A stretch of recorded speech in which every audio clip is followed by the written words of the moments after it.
If I really had to list my top 3 favorite Star Wars films out of the entire Skywalker saga, they would most certainly have to be Return of the Jedi, Revenge of the Sith, and The Empire Strikes Back. This is Mike Zero. Make sure to subscribe if you're new to the channel for future Star Wars content.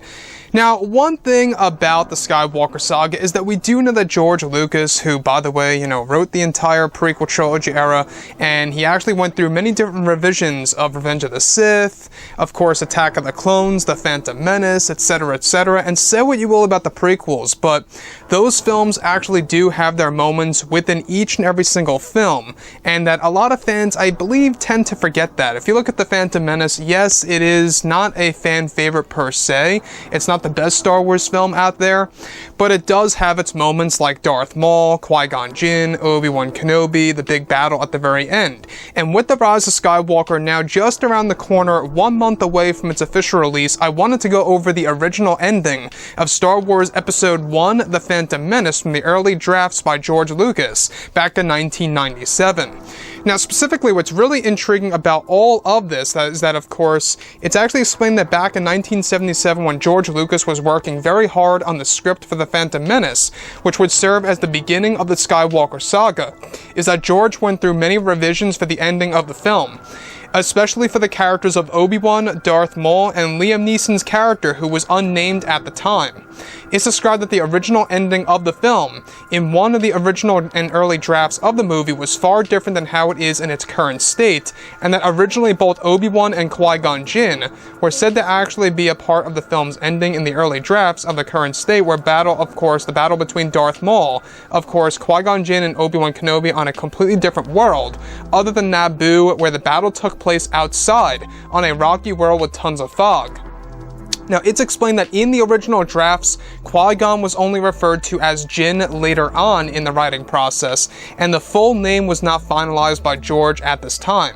One of the scenes would take place around a deep chasm of the mysterious world that was never named in the original drafts of the movie, where both Jinn and Kenobi would fight Darth Maul, who would actually later be in the original drafts, where both Jinn and Kenobi would fight Darth Maul, who at the time was going to wield 2 single-bladed lightsabers and not a double-bladed lightsaber.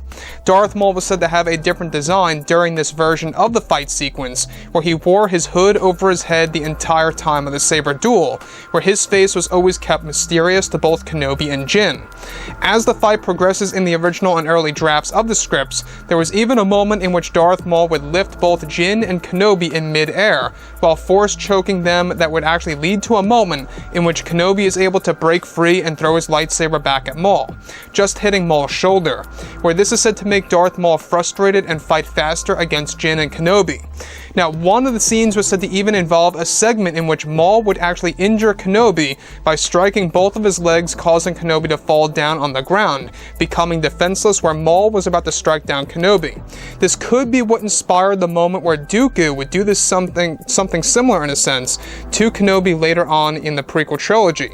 After Qui-Gon Jinn steps in to defend his young apprentice, Qui-Gon Jinn and Maul are said to have a battle that was faster than how it was presented in the final cut, where Jinn would even be bouncing off walls and actually walking towards him and performing many different fighting styles in the early drafts of the film, that Jinn was actually said to be a Jedi who experimented with the dark side of the Force, and that Maul would try to convince Qui-Gon to turn to the dark side of the Force, where Kenobi would have to tell his master Qui-Gon to snap out of it, where Kenobi and Qui-Gon would eventually have a small confrontation with their lightsabers. This is where Qui-Gon figured that it was not the Jedi way to strike down and kill Darth Maul, and that they would take him in as prisoner, and that all of this actually takes place in the ending of the film, that will actually lead to a moment in which Qui-Gon would dismember Darth Maul's limbs. 2 of his arms would eventually be cut off by Qui-Gon Jinn during the fight. Now, George originally wanted Maul to return in Attack of the Clones, and for Qui-Gon Jinn to live. However, revisions of the script took place, and Lucas decided to kill off both Maul and Qui-Gon Jinn at the time where Disney, years upon years later, would bring Maul back to life in Star Wars Rebels. So let's go over a couple of parts about this. Now, the thing that I really like about this ending, and I'll say this right up here, is that I like the fact that Qui-Gon Jinn originally was intended to live on for Attack of the Clones at the very minimum. Say what you will about the prequels, and say what you will about the Phantom Menace, but to me, I feel like that the strong point of Episode 1 was Liam Neeson's portrayal as Qui-Gon Jinn. Now, I will agree with a lot of fans out there. The Phantom Menace in there, in the Skywalker saga, is pretty much, one of my least favorite Star Wars films. It's pretty much right around The Last Jedi. But it is more Star Wars than The Last Jedi will ever be. That's my point of view on things. And it does have its moments. It has the iconic space battle. It has the moment between both Darth Maul, Qui-Gon, and Kenobi, right? It has its actual segments in the movie that stand on its own. So, what I like about this particular ending of The Phantom Menace is that, of course, the entire fight sequence between, of course, Kenobi, Jinn, and Darth Maul is pretty much different than how it was presented in the final cut of the movie. Now, this is actually all said to take place on an unnamed world, not on Naboo and not in that generator room. It's actually taking place outside on an unknown world that's said to be a rocky surface with a deep chasm in the very middle, where originally George Lucas wanted Darth Maul to fall down that deep chasm, but in some of the other drafts he wanted Darth Maul to live by losing both of his arms by the hands of Qui-Gon Jinn, that there was even a moment in which Qui-Gon Jinn actually turned to the dark side for a split second and actually had a confrontation with, of course, Obi-Wan Kenobi. Kind of reminds me, I know it's not the same exact thing, but it kind of reminds me of when both Luke and Rey had a disagreement about Kylo Ren on Octo 2, where they began to battle each other. It kind of reminds me of that, and it could very well be exactly what inspired Rian Johnson to do that in The Last Jedi. That's just my perception of things.